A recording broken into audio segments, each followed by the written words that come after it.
Di sebuah desa kecil yang dikelilingi hutan lebat dan sungai jernih, hiduplah seorang lelaki bernama Sholeh.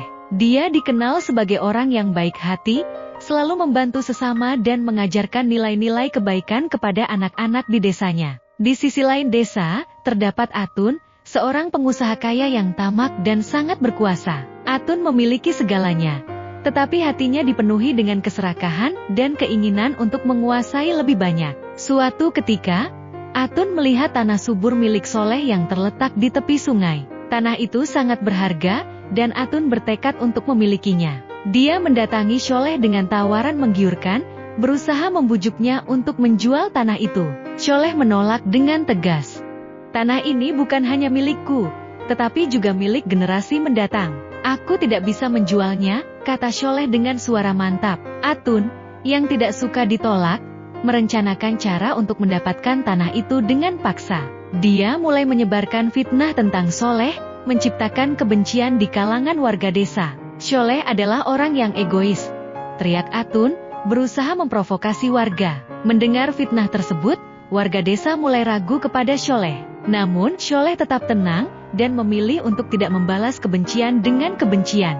Dia terus berbuat baik, membantu yang membutuhkan, dan berbagi pengetahuan tentang pertanian yang baik. Hari demi hari, kebaikannya mulai terlihat, dan warga desa mulai menyadari siapa sebenarnya yang berbohong. Suatu malam, saat bulan purnama bersinar cerah, Atun merencanakan untuk merusak ladang Sholeh dengan mengirimkan para pengikutnya. Namun, saat mereka sampai di ladang, mereka terkejut melihat sekelompok anak-anak desa yang sedang bermain dan belajar bertani di sana. Anak-anak itu sangat menyayangi Sholeh, dan mereka bersatu untuk melindungi ladang yang mereka cintai. Melihat pemandangan itu, hati Atun mulai goyah. Dia tidak pernah menyangka bahwa tindakan jahatnya akan melawan kebaikan yang tulus. Dalam momen itu, Atun merasakan kesepian dan kesalahan yang mendalam.